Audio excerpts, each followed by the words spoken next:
Guys, welcome back to my channel. അപ്പോൾ ഈ നിങ്ങൾ കണ്ടുകൊണ്ടിരിക്കുന്ന വീഡിയോ ഒക്കെ എൻ്റെ ഇംഗ്ലീഷ് എക്സാമിൻ്റെ പിറ്റേ ദിവസത്തെയാണ്. അപ്പോൾ ഞാൻ 4 ദിവസം 5 ദിവസം എങ്ങാണ്ടായി ഒരു വീഡിയോ ഇട്ടിട്ട്. അപ്പോൾ എൻ്റെ കയ്യിൽ വീഡിയോ അധികമൊന്നും ഇരിപ്പില്ല, എന്നാലും ഉണ്ടായിരുന്നു. അത് വെച്ചത് കാണിച്ച് തന്നെ വിചാരിച്ചു. ഞാൻ എന്തൊക്കെയാണ് കൊണ്ടുപോയിക്കുന്നൊക്കെയാണ് കാണിക്കുന്നത്. ഇനിയിപ്പോൾ അത് കാണിച്ച കാര്യമല്ലോ, നിങ്ങൾക്ക് അറിയാലോ എന്തൊക്കെയാണ് കൊണ്ടുപോകേണ്ടതെന്ന്. അപ്പോൾ എന്താ വീഡിയോ ഇടാത്തതെന്ന് വെച്ചാൽ ഹോസ്പിറ്റലിലും കാര്യങ്ങളൊക്കെ ആയിരുന്നു. എൻ്റെ അമ്മയ്ക്ക് വയ്യാണ്ട് ഹോസ്പിറ്റലിലൊക്കെ ആയിരുന്നു. അപ്പോൾ ഞാൻ അവിടെ ഇരുന്നിട്ടായിരുന്നു പഠിച്ചിട്ടുണ്ടായിരുന്നത്. എൻ്റെ സ്റ്റഡീസും കാര്യങ്ങളും എനിക്ക് പ്രോപ്പറായിട്ട് ചെയ്യാൻ പറ്റിയിട്ടുണ്ടായിരുന്നില്ല. നല്ല ബുദ്ധിമുട്ടുണ്ടായിരുന്നു. സ്റ്റഡീസിലായിരുന്നു ഏറ്റവും കൂടുതൽ ബുദ്ധിമുട്ടുണ്ടായിരുന്നത്. ലൈക്ക് എന്താ, ഹോസ്പിറ്റലിൽ ഇരുന്നിട്ടായതുകൊണ്ട് തന്നെ ഡോക്ടേഴ്സും നേഴ്സും ഒക്കെ ഇടയ്ക്കിടയ്ക്ക് വരുന്നതുകൊണ്ട് തന്നെ സ്റ്റഡീസ് ലൈക്ക് സ്റ്റോപ്പ് ആവുന്നുണ്ടായിരുന്നു ഇടയ്ക്കിടയ്ക്ക് തന്നെ. അപ്പോൾ അതിൻ്റെ ഇടയിൽ പിന്നെ നമുക്ക് ഹോസ്പിറ്റലിലൊക്കെ ഇരിക്കുമ്പോൾ പഠിക്കാനുള്ള ഇതൊന്നും തോന്നില്ലല്ലോ. അപ്പോൾ അമ്മയ്ക്ക് വയ്യാണ്ട് ഹോസ്പിറ്റലിലായിരുന്നു. അതുകൊണ്ടൊക്കെ തന്നെയാണ് എൻ്റെ വീഡിയോ ഇത്രയും ഡിലേ ആയതും എനിക്ക് വീഡിയോ അപ്ലോഡ് ചെയ്യാൻ പറ്റാഞ്ഞതും. എന്തായാലും ഇന്നിപ്പോൾ വീട്ടിലെത്തിയിട്ടുണ്ട്. അപ്പോൾ ഇനി കൺസിസ്റ്റൻ്റായിട്ട് വീഡിയോ ഇടാൻ ഞാൻ നോക്കാം. ഇങ്ങനെ ഓരോ പ്രാവശ്യം പറഞ്ഞിട്ട് പോകും, 2 ദിവസം ഇടും, പിന്നെ കാണത്തില്ല. ആ രീതിയിലാണ് ഇപ്പോൾ ഈയിടെയായിട്ട് ഞാൻ എൻ്റെ വീഡിയോസിൻ്റെ ഒരു പോക്ക്. അപ്പോൾ ഞാൻ എന്തായാലും നോക്കാം, മാക്സിമം ട്രൈ ചെയ്യാം വീഡിയോ കൺസിസ്റ്റൻ്റായിട്ട് പോസ്റ്റ് ചെയ്യാനും കാര്യങ്ങളൊക്കെ. മാത്രമല്ല, എനിക്ക് കുറച്ച് ലെക്ചേഴ്സും കാര്യങ്ങളൊക്കെ പെൻഡിങ് ഉണ്ട്.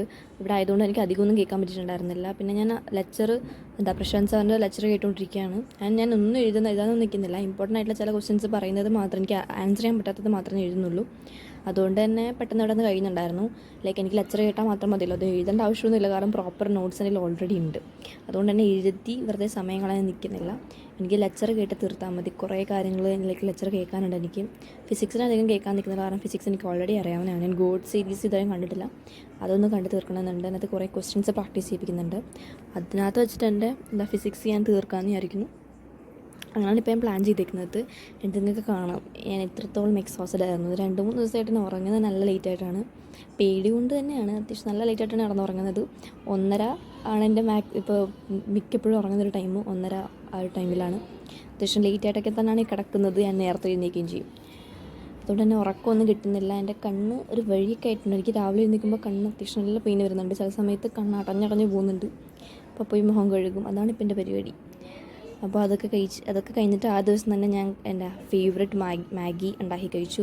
എനിക്കറിയത്തില്ല ഇത് കഴിക്കുമ്പോൾ കിട്ടുന്നൊരു സുഖം എന്താണെന്ന് പറഞ്ഞറിയിക്കാൻ പറ്റുന്ന ഒരു കംഫർട്ട് ഫുഡാണ് എൻ്റെ. അപ്പോൾ ഞാൻ ഉണ്ടാക്കുന്നൊരു വേറെ രീതിയിലാണ്. നിങ്ങൾക്കത് പറഞ്ഞാൽ മനസ്സിലാവുമെന്ന് എനിക്കറിയില്ല. അപ്പോൾ അത്രേ ഉള്ളൂ ഇന്നത്തെ video. Thanks for watching. Bye bye.